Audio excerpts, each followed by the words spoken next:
mai incontrato gli esseri e le meraviglie che gli avevano raccontato.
Ti va di volare? Sì,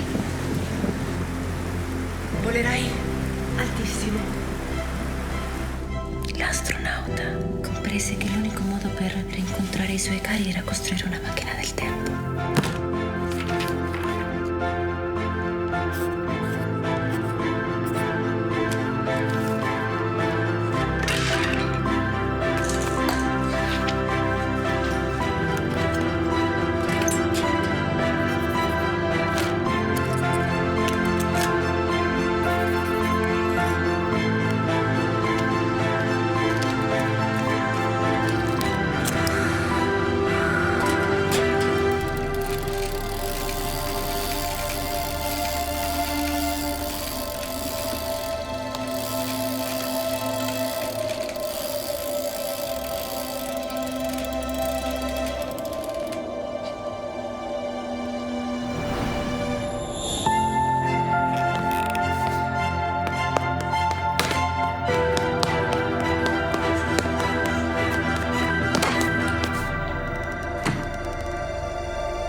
Buon pomeriggio a tutti e benvenuti.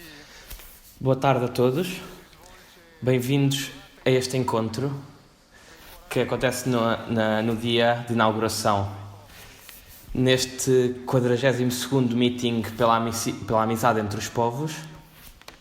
Saúdo todas as pessoas que estão a entrar no auditório e todos aqueles que estão ligados desde a Itália e de todo o mundo.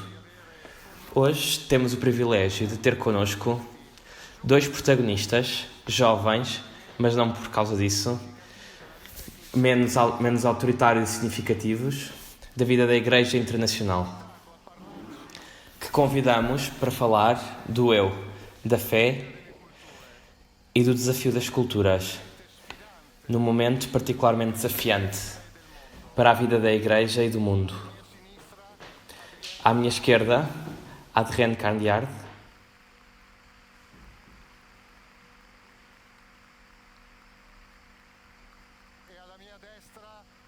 e à minha direita, Akbon Orobator, que vai ser chamado Mato.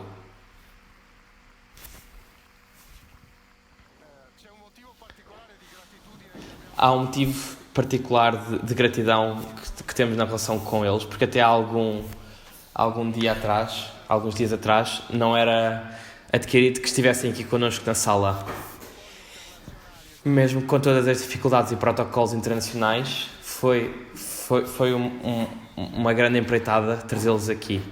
E a presença deles diz-nos o quão queriam estar connosco hoje. E que agradecemos por este gesto de amizade autêntica e nós ajoelhamos-nos diante deles, idealmente, e agradecemos.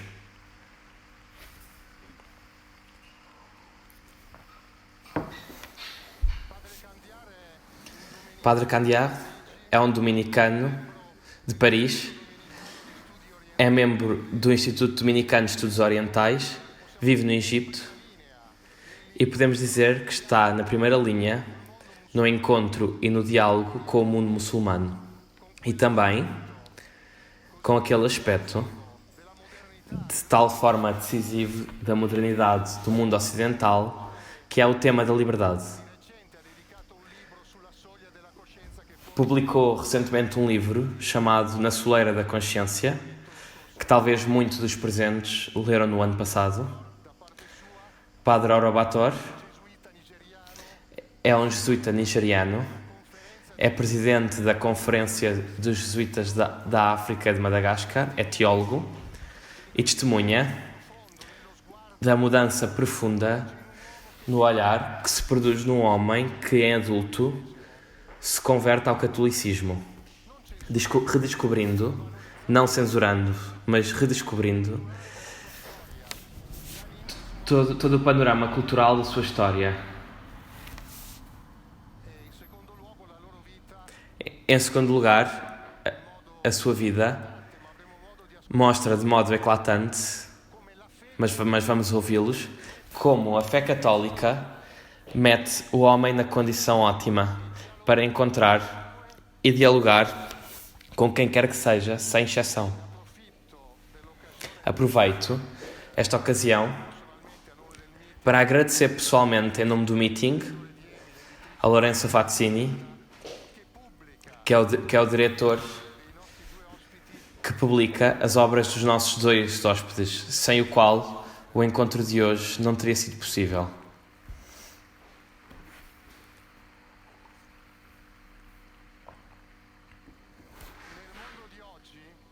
No mundo de hoje, no ocidental, mas também em todo o contexto internacional, podemos dizer que a fé, em particular a fé católica, já não é uma mentalidade dividida, partilhada, já não é um património comumente aceite. É uma proposta entre tantas, uma complexa e complicada e variada oferta religiosa no mundo de hoje. Mas então, que consciência pede aos cristãos como comunicar a esperança, que a fé gera em quem a abraça. Mesmo porque vivemos num mundo pluralista, devemos, mais conscientemente, dar as razões daquilo em que acreditamos. Porque já não temos contextos privilegiados. Já não vivemos em sociedades em que a fé está protegida. Certo, podemos lamentar-nos disto, protestar porque as coisas não são como nós queríamos, ou então podemos ler isto como uma grande oportunidade, como uma grande ocasião para tomar consciência do motivo pelo qual hoje, em 2021, somos e permanecemos cristãos. Porque isto nos pode consentir de mostrar a todos o quão a fé pode ser útil para a vida, para as coisas da vida. Mas a pergunta: mas a fé hoje ainda é atrativa? Ainda tem alguma hipótese neste mundo pluralista e de tal forma diverso, de região em região? Em 1996, o cardeal Ratzinger respondeu de modo inequivocável com um sim. Deste modo: sim, a fé pode ser ainda atrativa, porque se encontra uma correspondência com a natureza do homem. No homem existe uma inextinguível aspiração nostálgica em direção ao infinito. Por isso, para mostrar a sua atratividade, a sua utilidade na vida, o cristianismo propõe apenas uma estrada para percorrer. A estrada do diálogo com o coração do homem que inconscientemente procura e deseja a felicidade. E Don Giussani, que na origem do movimento do qual nasceu também o meeting de Rimini, sublinhava que Cristo se põe como resposta àquilo que eu sou. Aqui está o grande tema do meeting deste ano, o eu. Por isso, uma tomada de consciência atenta, terna e apaixonada de mim mesmo pode alargar a conhecer, a alargar, a agradecer, a viver Cristo. Sem esta consciência, até o nome de Jesus Cristo se torna um puro nome. No contexto em que vivemos, no qual, para tantos nossos contemporâneos, Cristo é um desconhecido, um puro nome, a fé cristã é chamada a mostrar a sua conveniência para o homem através de um instrumento que o Papa Francisco continua a bater-nos na cara com ele, obstinadamente, a todos. Em primeiro lugar, os cristãos, o encontro e o diálogo. Sempre o então cardeal Ratzinger afirmou que o encontro das culturas é possível porque o homem, não obstante as diferenças da sua história e da sua criação, é um idêntico e único ser. E o Papa Francisco, na mensagem que enviou ao meeting, sobretudo numa época como a nossa, na qual o medo, revelador de uma profunda insegurança existencial, tem um papel determinante. O ser humano ainda se move pela busca de um senso para enfrentar a vida. O Presidente da República Italiana, Sergio Mattarella, no seu discurso de inauguração, algumas horas atrás, ligado desde Roma, disse que o eu, que reconhece o destino comum dos seres humanos, faz pedra angular para a convivência, na convivência. Por isso, convidamos-vos para dar o vosso testemunho pessoal, a partir de algumas perguntas que urgem na vida de hoje. O que é que move cada um de vocês diante do desafio das culturas, a partir da vossa fé, no Egito e em África? É possível, para um homem com uma clara identidade, assinalada por uma tradição e história, encontrar homens com outras histórias e com outras tradições religiosas e culturais? E por último, o que é que tem a dizer a fé ao homem de hoje? A um homem que vive aquilo que o grande pensador Edgar Morin chamou a idade da incerteza. Padre Robator.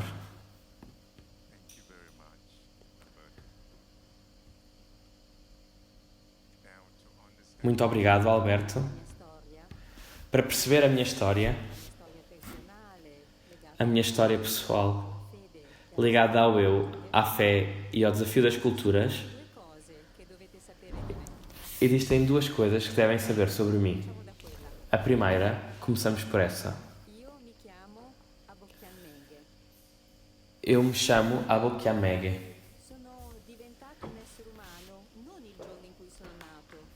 E tornei-me um ser humano não no dia em que nasci. Na minha cultura, quando uma criança nasce, até que não recebe o nome, aquela criança não pertence à comunidade dos vivos. Então, o meu nome, Agbokiamege, é aquilo que me torna humano.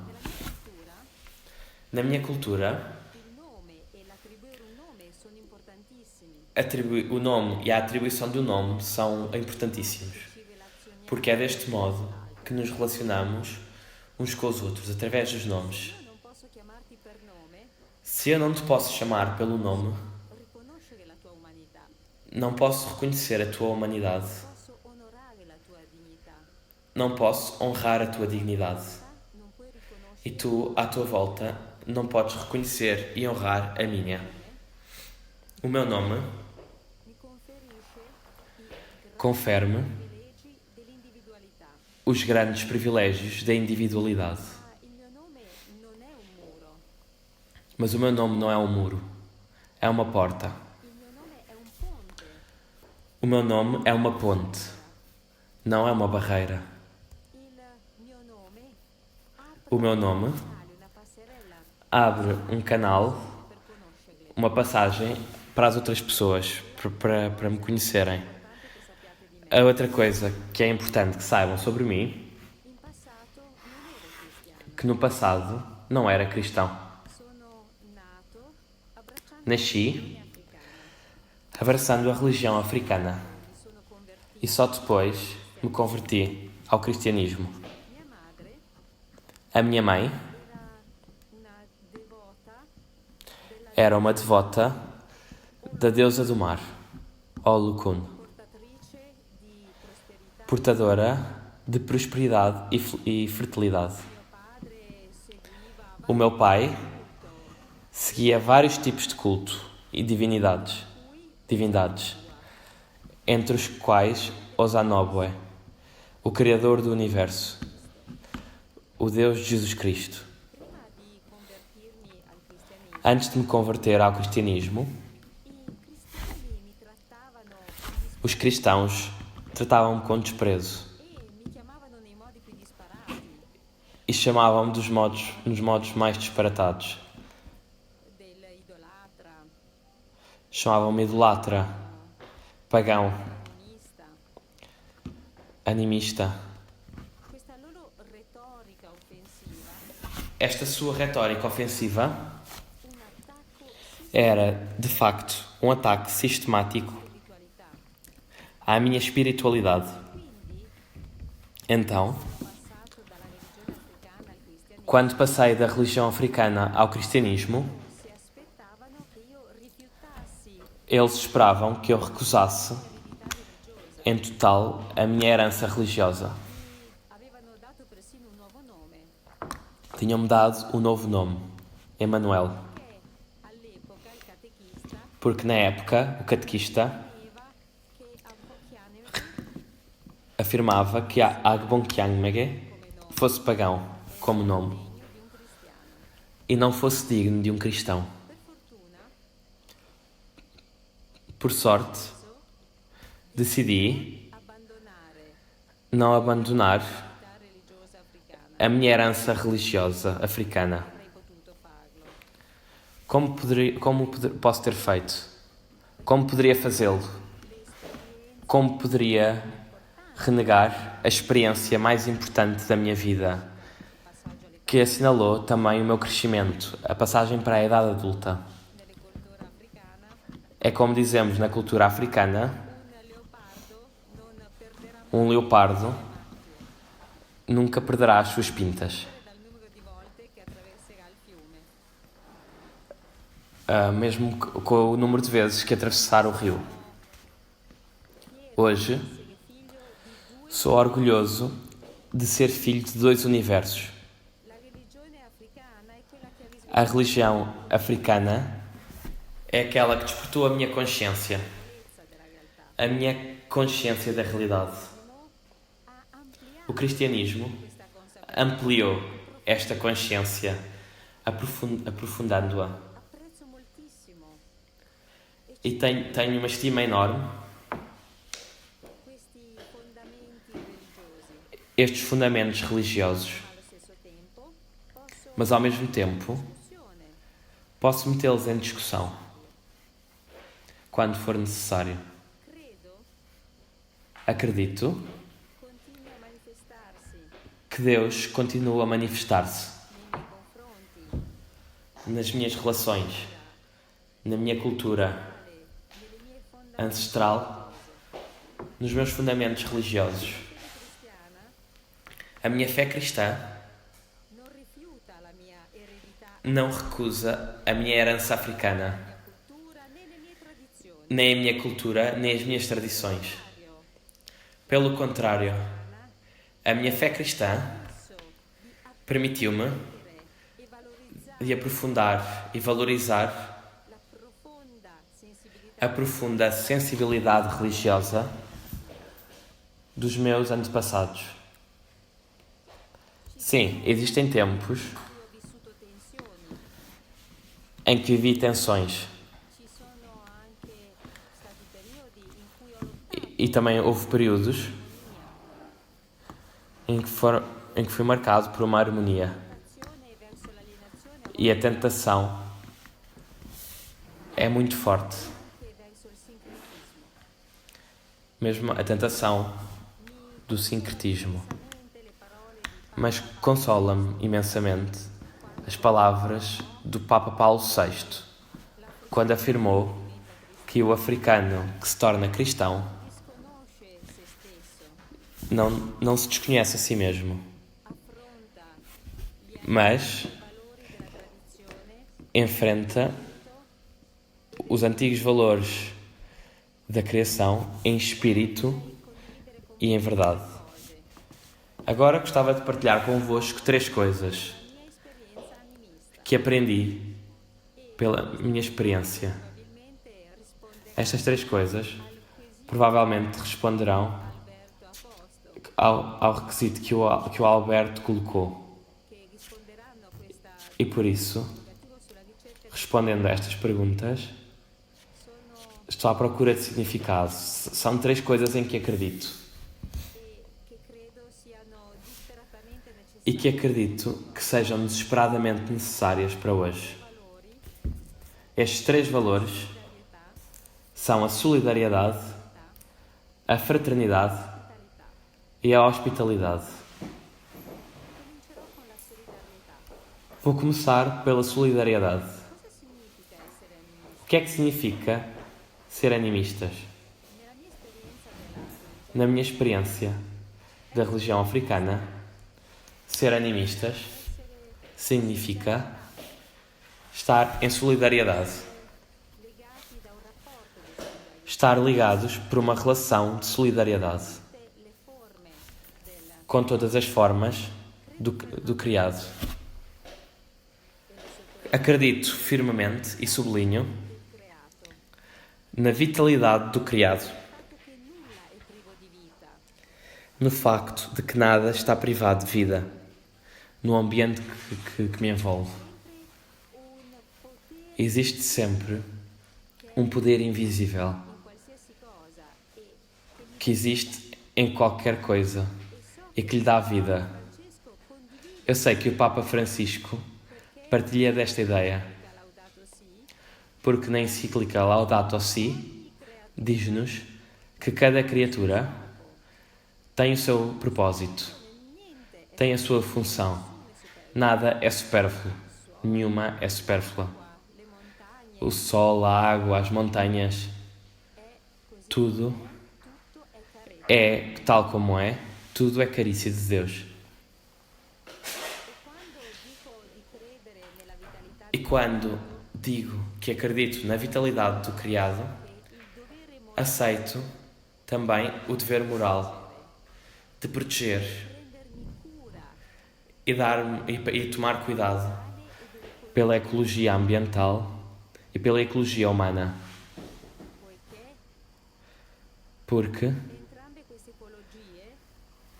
ambas estas ecologias são constituídas não apenas por água e matéria, mas também por espírito.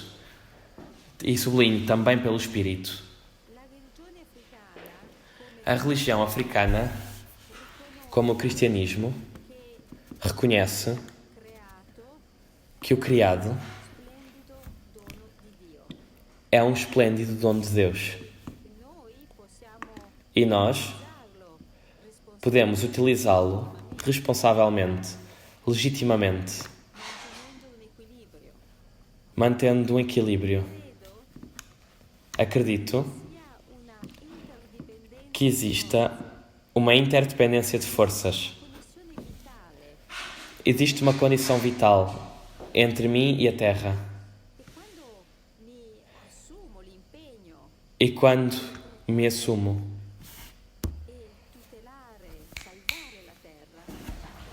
e tudo claro para salvar a Terra,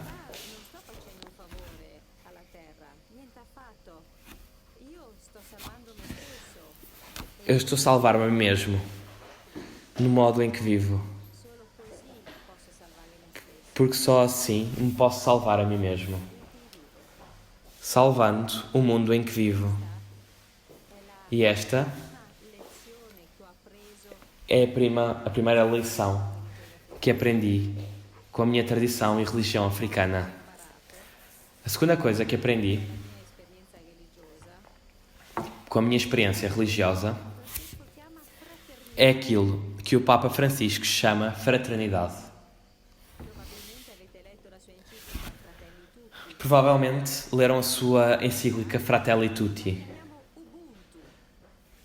Em África chamamos-la Ubuntu, quando o Papa Francisco afirma que cada um é plenamente pessoa quando pertence a um povo e, ao mesmo tempo, não existe verdadeiro povo sem respeito pelo rosto de cada pessoa, está a falar do Ubuntu.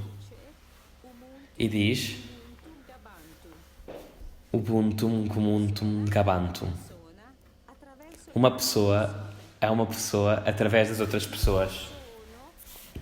Eu sou porque os outros são.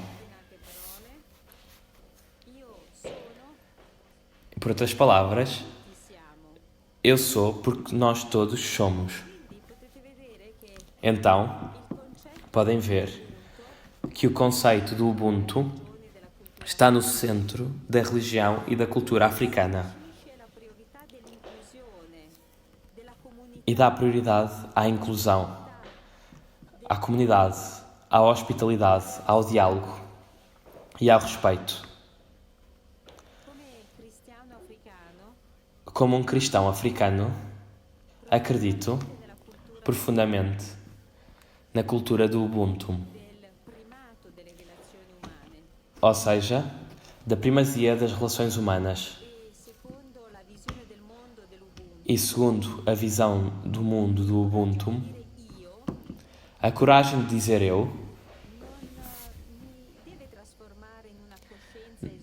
não me deve transformar numa consciência isolada, A coragem de dizer eu significa que eu dependo de outras pessoas. A minha existência, a minha humanidade trazem força e estabelecem interações com outras pessoas. Ser humanos significa, portanto, estar empenhados no contacto com os outros. Porque a minha humanidade é sustentada pela relacionalidade que partilho com os outros. Na Tanzânia, dizemos que as montanhas não se encontram. As pessoas, por outro lado, sim. Neste sentido, o Ubuntu é uma abertura criativa em direção ao outro. Dizer que eu sou porque nós somos significa abraçar um universo de relações que é infinitamente aberto e inclusivo. E dizer que eu sou porque nós somos significa responder às minhas obrigações na relação com os outros, ao dever que tenho para com a Terra e ao dever que tenho para com Deus. Então, para mim, hoje, mais do que nunca, necessitamos desta visão unificadora do Ubuntu, mesmo para voltar a cozer o tecido da nossa humanidade. A terceira coisa que aprendi com a minha experiência africana é a hospitalidade. Se me tornei cristão, foi, em parte, graças à cultura da hospitalidade. A religião africana acolheu o cristianismo no Islão, em África. E este é o tipo de espírito de que precisamos ainda hoje para realizar o nosso desejo de reconciliação e também para construir pontes e superar distâncias.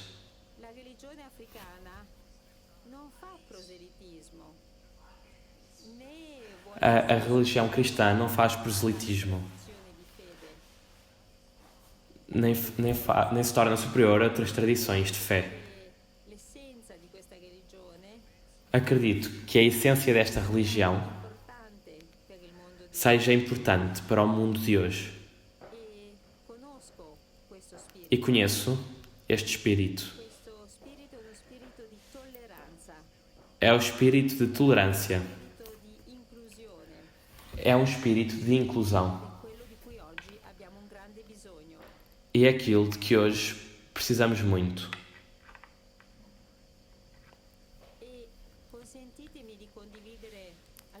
E permitam que partilhe algumas palavras conclusivas.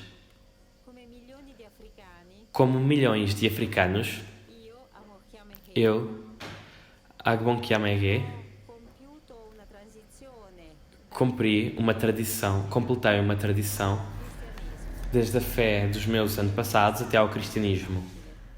E não foi uma viagem fácil. A minha viagem continua. Estou em peregrinação, ainda estou em viagem. Porque a minha fé, como africano, é um modo de viver. É um modo de ser. E não é um conjunto de crenças, de dogmas e de doutrinas. Sim, Søren Kierkegaard, o filósofo dinamarquês, tinha razão quando desafiou cada um de nós a encontrar a coragem para dizer eu. Mas como um outro filósofo nos ensinou,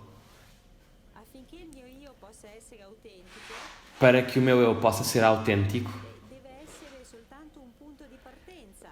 deve ser apenas um ponto de partida, um terreno comum. Deve ser um centro misterioso para encontrar o outro. A minha fé de africano celebra este encontro, esta relação entre o eu e o tu. Mesmo que o tu seja uma árvore, uma pessoa, uma obra de arte ou Deus.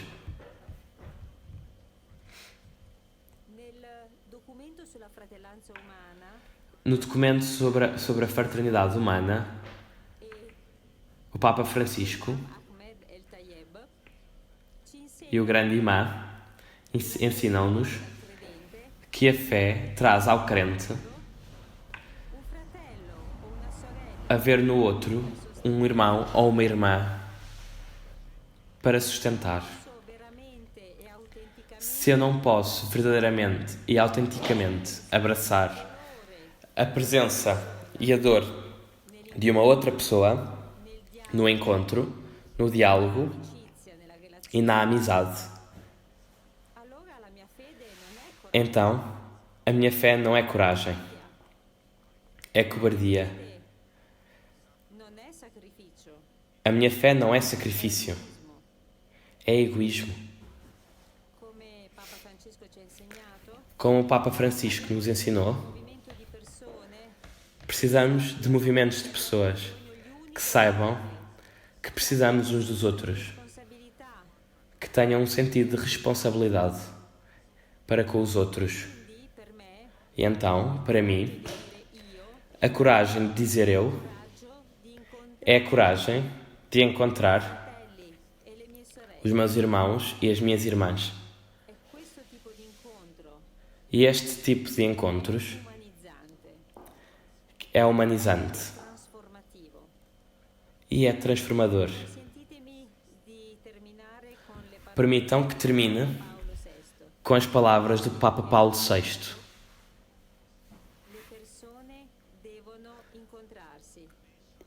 As pessoas devem encontrar-se.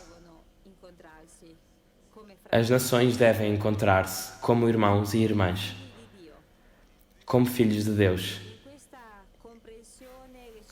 Nesta compreensão recíproca e nesta amizade que nos rodeia, nesta comunhão sacra, nós devemos continuar a trabalhar juntos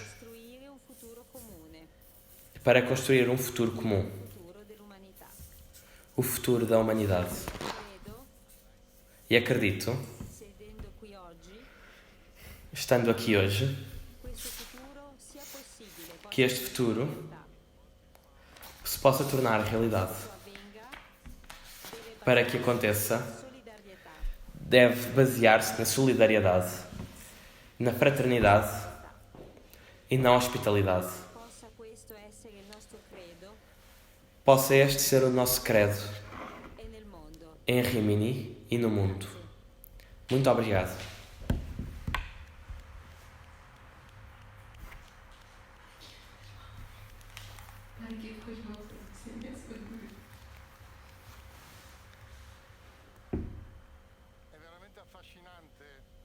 É verdadeiramente fascinante ver encarnada numa pessoa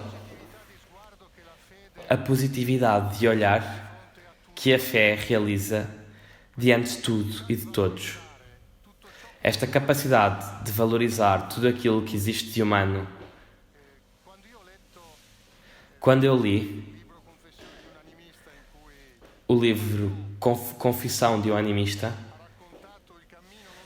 em que o Bato contou o caminho da sua conversão ao catolicismo em África, fui ler e tinha registado para este encontro uma frase que o Papa Francisco citou há alguns anos de uma conferência de Don Giussani. Leio-a porque parece-me que descreve aquilo que ouvimos. O cristianismo não se realiza na história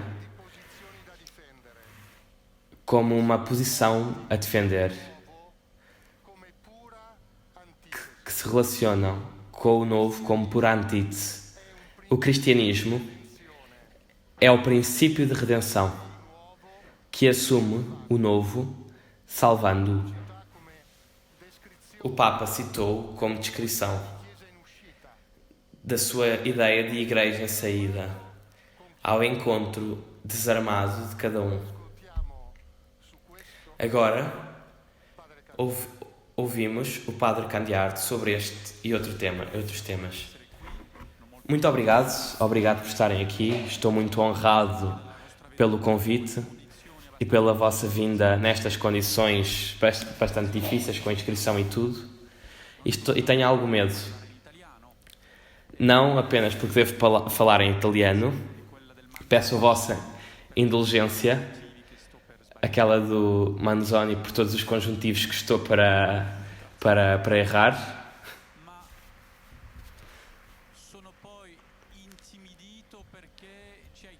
Mas estou intimidado porque Alberto me pediu um testemunho, pedindo-nos que tivéssemos a coragem de dizer eu. E é uma coragem que normalmente eu não tenho. Prefiro falar de coisas mais interessantes, tipo pequenos livros sobre a Bíblia, como aquele sobre a carta a Filémon que mencionava. Mas é verdade que este desafio das culturas eu vivia, partilho-a e posso partilhar o que acho. De facto, os meus superiores mandaram-me ao Cairo, no Egito, a estudar o Islão. Digo que mandaram porque não o escolhi eu. Faço parte do Instituto Dominicano de Teologia Oriental, que é um instituto de investigação onde trabalhamos e investigamos sobre o Islão clássico, lendo livros da Idade Média todo o dia e discutindo com outros investigadores, sobretudo muçulmanos, no Egito. E pediram... Eu gostava de fazer estudos bíblicos, queria ser biblista, não entrei no noviciado dos dominicanos para estudar uma outra religião e para ocupar-me de outra coisa que não seja Jesus Cristo. Pensava que se fosse anunciar o Cristo, o que é que vou fazer num gabinete de investigador, a ler livros de teologias desconhecidas da Idade Média, cheios de pó que ninguém lê. Descobri muitas coisas. Já esta teologia do Islão da Idade Média é muito interessante. Terminando agora, faço logo a seguir a conferência. Sobretudo, descobri, quando fui enviado, tinha mais ou menos em mente a ideia de estar no exílio, enviado para as fronteiras da Igreja, como um diplomata enviado para tomar conta dos mais próximos, enquanto os mais importantes se ocupavam da missão da Igreja. Quando descobri estes livros, descobri o meu erro também. Fui enviado para o centro da missão da Igreja, que é a de se meter ao serviço do Espírito Santo. Aqui está o que vos quero dizer. Falamos muito da nossa relação com o mundo, da relação da Igreja com o mundo, do diálogo da Igreja com o mundo. Eu acho que estamos a errar quando pensamos assim, quando pensamos o que é que devemos dizer ao mundo. Isto não é interessante? Somos, enquanto cristãos, ao serviço de um outro diálogo. Mas o diálogo antigo, eterno, entre Deus e o mundo. não a nossa conversa com o mundo, não a nossa conversa enquanto igreja com Deus, mas verdadeiramente ao serviço deste diálogo que Deus começou com o primeiro homem e que continua com todos os homens. Encontramos-nos tantas vezes, ou pensamos de outro modo, em caminhos sem saída. Quando, por exemplo, pensamos que a nossa missão seja afirmar a posição da Igreja, para já esta posição não interessa a ninguém, sabemos-lo. Porquê? Porque todos acreditam conhecê-las. Não dizemos nada de novo.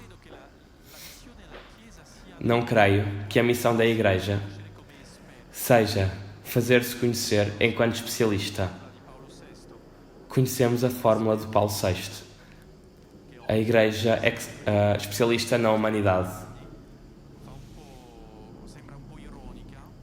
Que com tudo o que aconteceu nos últimos anos parece irónica. Mas trata a nossa missão enquanto Igreja não é dar a conhecer o nosso parecer. A fazer isto, perdemos o nosso tempo, penso eu. Devemos servir a alguma coisa que nos descentra, que nos leva ao lado de fora das nossas historietas. Penso que quando o Papa fala de crítica, há autorreferencialidade. Penso que tem alguma coisa do género em mente. As nossas histórias internas são distrações. Por exemplo, para falar da atualidade mais recente deste verão, todas as discussões à volta dos ritos, do rito romano, forma extraordinária, parece verdadeiramente uma distração, uma perda de tempo. Não digo que não existam argumentos, mas há alguma coisa de mais urgente. E esta coisa mais urgente é o serviço. O serviço de Cristo, que nos precede sempre. E na sua ressurreição, Ele disse aos apóstolos, Ele precede-nos na Galileia. Metemos-nos ao serviço do Espírito, que desde o início do mundo começou uma conversa com os homens. Uma conversa que teve início antes de nós enquanto indivíduos e de nós enquanto Igreja. Isto conta-nos a história desta conversa com Deus, com o mundo. Obviamente, a revelação é uma boa parte e importante, mas não é tudo. Deus mantém esta conversa através das experiências individuais de todos os homens. Interessa-se por todos os homens. Mas também não o faz apenas através dos indivíduos, mas, como dizia João Paulo II, através das sociedades e também das religiões. E isto pode parecer-nos um pouco estranho. Como é que Deus pode falar às pessoas não apenas através dos sentimentos pessoais, mas através das suas religiões? E não significa que todas as religiões são verdadeiras ao seu modo, que são todos caminhos para o divino. Não entro neste relativismo fácil por nada. Mas, através até das religiões, Deus pode falar ao coração do homem. E a nossa missão é servir este diálogo.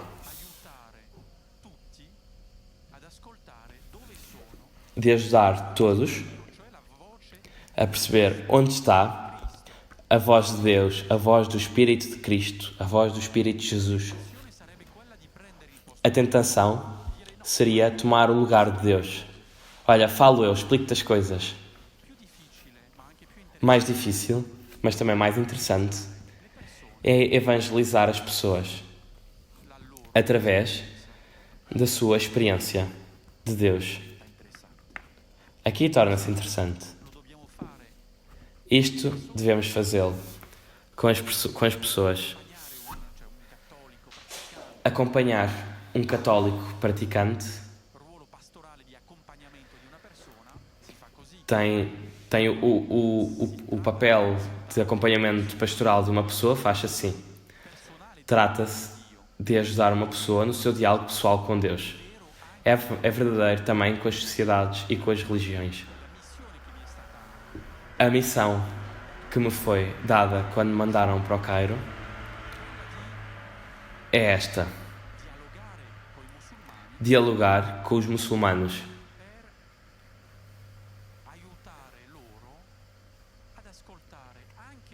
para os ajudar a escutar, na sua tradição, a voz de Deus. Não me impeço, obviamente, de falar de Jesus. Pelo contrário. Mas é interessante meter-se a escutar enquanto se procura compreender uma religião como o Islão, procurar compreender esta realidade onde Deus pode procurar e encontrar elementos para se revelar. Não digo que o Islão não fala de Deus, não digo isto, mas digo, até no Islão, Deus procura continuamente esta sua conversa, este seu diálogo. E esta é a verdadeira evangelização. Não se trata apenas de discursos externos. Parece-me que estamos bastante de acordo quando dizias que não existe oposição entre a tua vida anterior e a tua vida já como cristão, mas que a tua vida anterior te levou. Parece-me que estamos bastante de acordo sobre isto. Trata-se de evangelizar este diálogo com Deus que já começou. E por isso, uma teologia que queira opor o anúncio da fé e o diálogo interreligioso seria errada.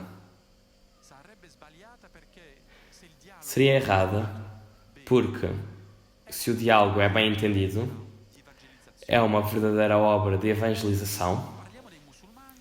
Quando falamos dos muçulmanos, encontramos com uma dificuldade particular, ou dificuldades particulares. Porque o Islão não é apenas uma outra religião, uma outra cultura, tipo, não sei, como as religiões africanas, ou o budismo, que não tem a ver com o cristianismo. Obviamente, a dificuldade com o Islão é que desde o seu nascimento se opõe diretamente com alguns elementos do cristianismo que não podemos considerar detalhes. Por exemplo, a Trindade, como a redenção, como a ressurreição. Vejam o que é que sobra. A maior dificuldade é que o Islão, enquanto cultura, é uma cultura que se construiu em oposição ao Ocidente cristão. Assim como, desde há séculos, o ambiente cristão se construiu em oposição ao mundo islâmico. E por isso, as culturas tornam-se não apenas um modo de evangelização, mas um verdadeiro obstáculo. Na Europa, provavelmente também em Itália, tantos se sentem ameaçados pelo Islão e não querem ter uma relação de abertura. Porque alguém que vos ameaça, os discursos de abertura são belos, mas não é uma situação em que o possamos fazer. E por isso, talvez, sentam dentro de vocês, ainda que mesmo que reflitam, sentem dentro de vocês a ameaça do mundo islâmico.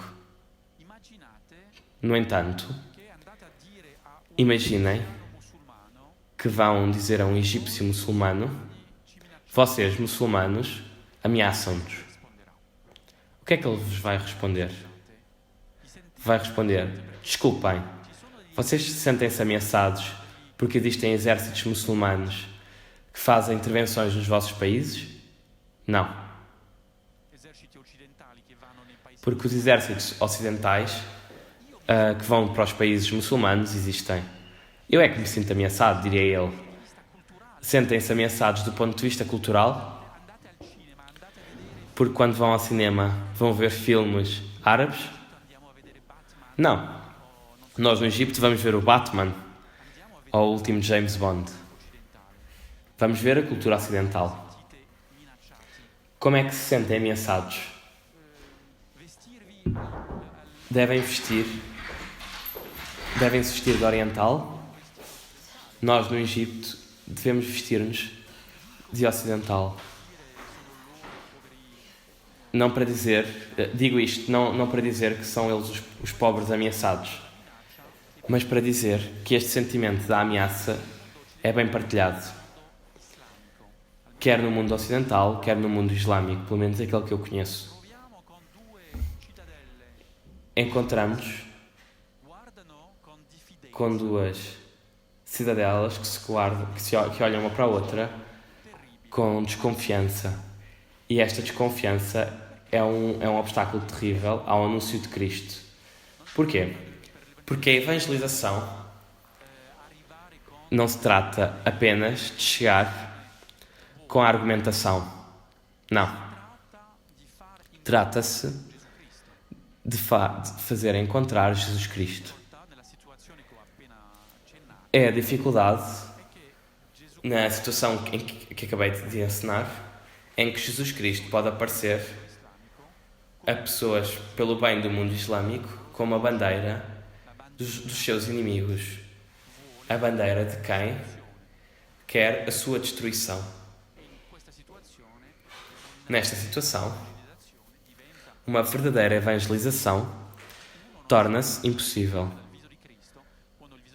Uma pessoa não se pode deixar tocar pelo rosto de Cristo quando o rosto de Cristo está de tal forma desfigurado. Então, esta situação, que é a nossa, existem estratégias, parece-me. Se queremos evangelizar, se queremos falar de Cristo a uma cultura diferente, assim como aquela islâmica, assim como a cultura islâmica, é a estratégia do desarmamento, de sair da nossa cidadela ameaçada. E isto é o que procuramos fazer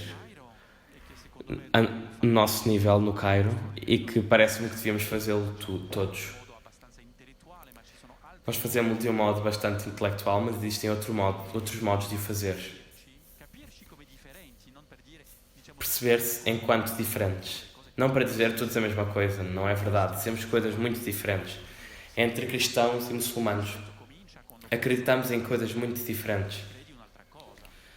Mas posso aceitar que tu acredites numa outra coisa. Está bem. Não devemos lutar por causa disto. E este desarmamento começa quando aceitamos um diálogo verdadeiro e próprio, não um diálogo estratégico.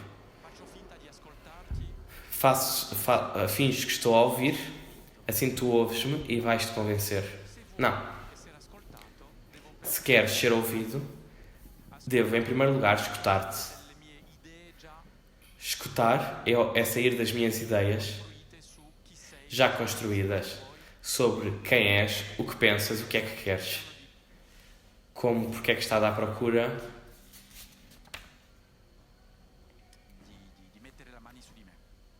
de meter a mão por cima de mim. Devemos fazer este primeiro passo. Devemos dar este primeiro passo. Está bem, vou sem armas, até armas intelectuais. Vou e partilho a minha fé. Porque a verdadeira coragem de dizer eu não é dizer eu represento o cristianismo. Olha, vou apresentar todos os argumentos sobre a Trindade, desde Tomás de Aquino até não sei que teólogo, Digo-te, eu, pessoalmente, em que é que acredito? Isto mete medo. Porque talvez tenhas melhores argumentos do que eu. Talvez vais gozar comigo. Se eu tiver a audácia e a coragem de dizer eu acredito nisto.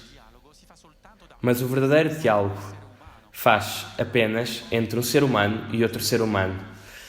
Encontramos dificuldades bastante simples. Como é que faço eu para viver? Eu, cristão, como faço para viver neste mundo absurdo? Faço com Cristo e digo-te, quem é Cristo para mim?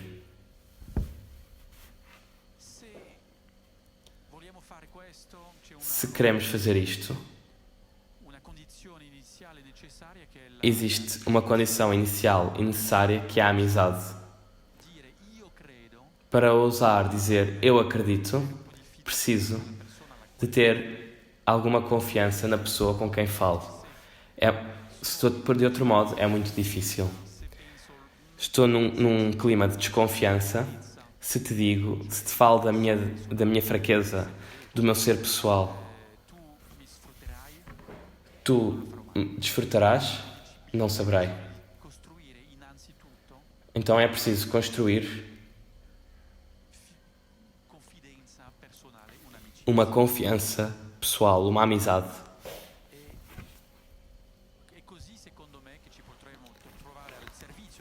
Deste modo, podemos colocar-nos ao serviço deste encontro.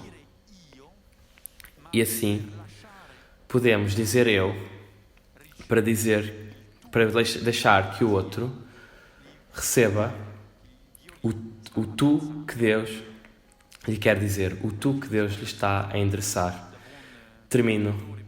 Agora, eu, enquanto pregador, posso falar durante horas. Muito obrigado.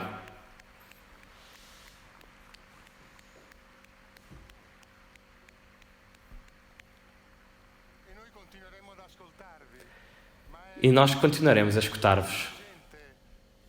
Mas é impressionante ouvir-te falar da missão dos cristãos hoje.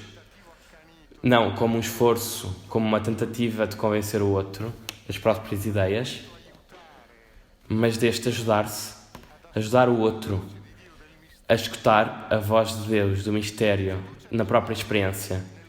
Que confiança é preciso ter no coração da pessoa para poder aceitar, porque não é um mecanismo, não há nada de automático nisto. Porque se o diálogo não é, antes de mais, entre mim e o outro, mas entre o mistério e o outro, entre Cristo e o outro, não posso dominar.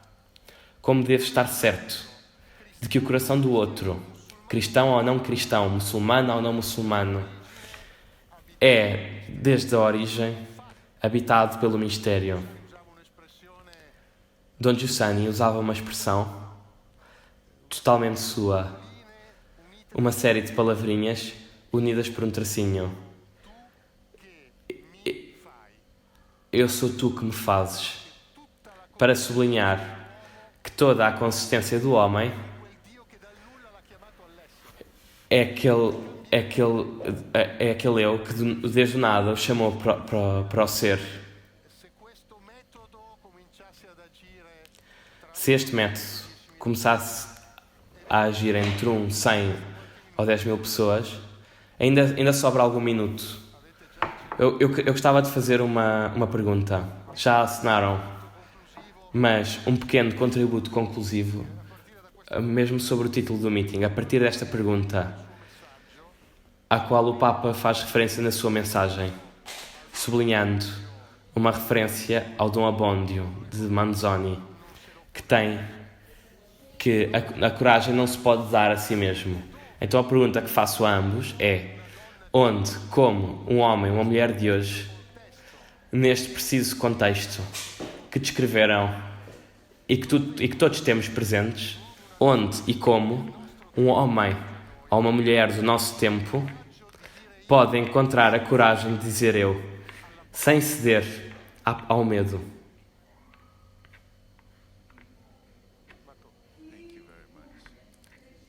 Mato. Muito obrigado. Acredito que não exista apenas a tentação de cair no medo. A maior tentação, parece-me, tem a ver a queda no individualismo. Fechar-se no próprio mundo. A coragem de dizer eu significa, verdadeiramente, a coragem de cumprir um primeiro passo em direção ao outro. Mas se eu cumpro um passo em direção ao outro, faço porque tenho uma testemunha, como dizia o padre, eu tenho alguma coisa para partilhar. Tenho alguma coisa que pode ser benéfico para o outro. A minha fé é a minha referência, é a minha experiência, que representa o encontro com a realidade última de Deus. E por isso, acredito que seja este o desafio que temos diante de nós. Num período como este, o nosso eu deve ser inclusivo e aberto a todos. E é isto aquilo que conta, penso eu.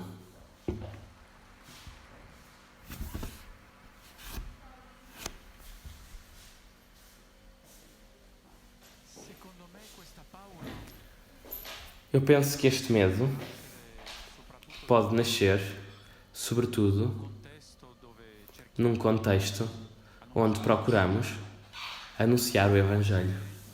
Pode nascer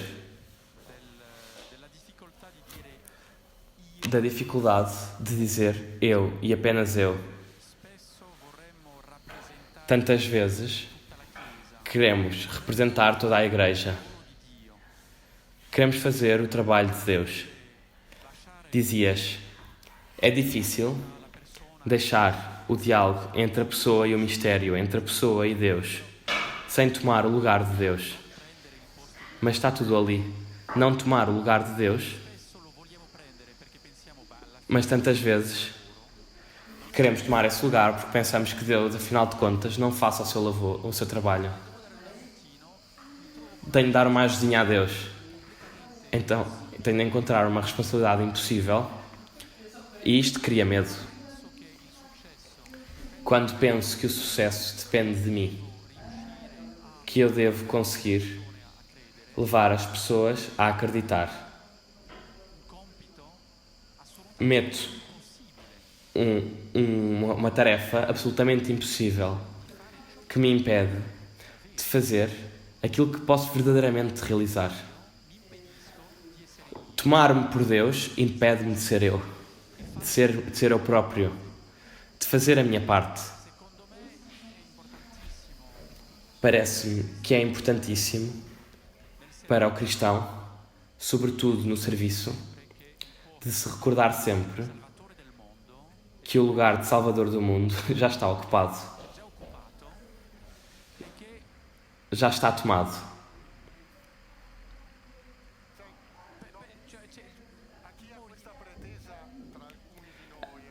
A quem tem esta pretensão, entre alguns de nós amigos, o Padre Carron, Presidente da Fraternidade de Comunhão e Libertação, responde assim: não és tu que deves salvar o mundo, é um outro que o salva. Por isso, relaxa-te.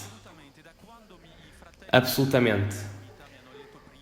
Desde que os meus irmãos me elegeram prior do convento do Cairo, pus na porta do meu quarto, quando saio, um pequeno porta-chaves que representa, não sei como dizer em italiano, estes cães de montanha, São Bernardo, como em francês. Existe um São Bernardo, toque no São Bernardo, ok, não faças de São Bernardo, não vais salvar as pessoas, faz a tua parte e já farás uma bela coisa. Obrigado.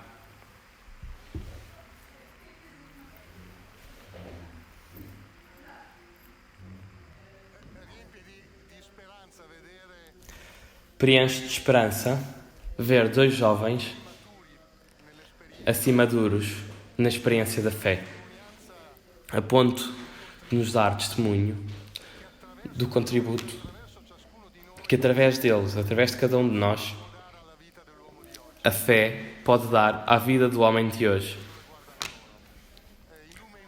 Olhemos para onde olham eles. Na Lumen Fidei, o Papa diz que o encontro com Cristo alarga o horizonte da existência e dá uma esperança sólida que não nos ilude. A fé não é um refúgio para gente sem coragem, mas a dilatação da vida. A fé não é uma luz que dissipa todas as nossas trevas, mas a lâmpada que guia na noite os nossos passos. E isto basta para o caminho. Ao homem que sofre, isto é, cada um de nós, diante das urgências da vida, neste ano e meio, nestes 2 anos, assim marcantes para a vida do mundo, para o homem que sofre, Deus não dá um raciocínio que explica tudo, mas oferece a sua resposta na forma de uma presença que acompanha e que, acompanhando, faz avançar aquele diálogo com o mistério que nos deixa, em primeiro lugar, deixa-nos a nós surpreendidos. Falo de uma breve frase do Padre Julián de Carron que diz, que fala deste espanto que não somos nós que nos damos a nós próprios, que não é fruto das nossas capacidades. É um modo diferente de estar na realidade, no mundo, que nasce da fé. E sendo investidos pela certeza de Cristo, surpreendemos-nos com uma de outra forma impossível plenitude afetiva. Podemos olhar para tudo de modo diverso, mais verdadeiro, mais livre, sem o desejo de possuir, de conquistar, de dominar o outro. É uma surpresa. O fruto cristão é uma surpresa do caminho da pertença a Cristo. Não é apenas uma surpresa para os outros, é uma surpresa, antes de mais, para nós. Eu encontro-me dinamismos que não são meus, de modos de agir que são diversos em relação àqueles que tinha antes, mais verdadeiros, como nos testemunharam os padres Candiardi e Orobator nesta tarde. E como nos alegramos e desejamos que este meeting possa testemunhar nestes dias de retomada, concluo, para além de agradecer aos nossos convidados e todos vocês pela participação, para vos recordar que este meeting não foi trazido sem cansaço e sem empenho. Este meeting existe pela gratidão, pela gratuidade, pela caridade de cada um dos voluntários e de cada um de vocês que, quando pode, sustentar o meeting sem medir-se. Encontram sempre o slogan de hora a hora. Se entendem que é útil para vocês e para todos, podem deixar um contributo para que este meeting possa continuar a existir, para sustentar a esperança e o diálogo com os nossos irmãos homens. Obrigado e boa tarde a todos.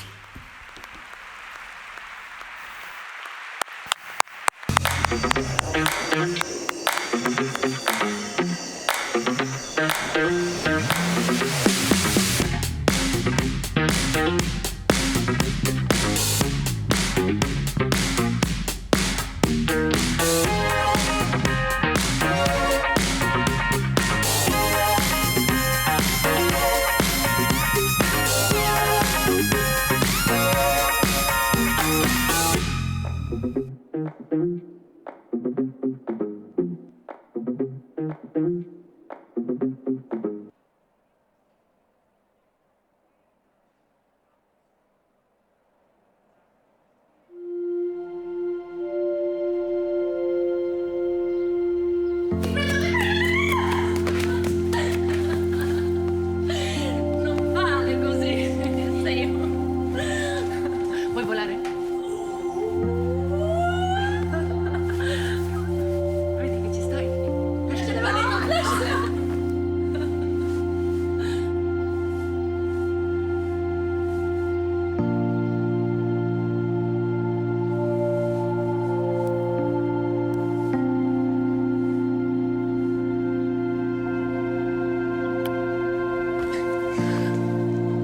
E decise di costruire la macchina del tempo. L'astronauta comprese che l'unico modo per rincontrare i suoi cari era costruire una macchina del tempo. Poteva in questo modo tornare 100 anni prima per incontrare i suoi nonni e farsi raccontare i segreti del suo viaggio. E tutti i viaggi nello spazio che lui era riuscito a fare. Non aveva mai incontrato gli esseri e le meraviglie che gli avevano raccontato.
Ti va di volare? Sì, Volerai altissimo. l'astronauta comprese che l'unico modo per rincontrare i suoi cari era costruire una macchina del tempo.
Ecco,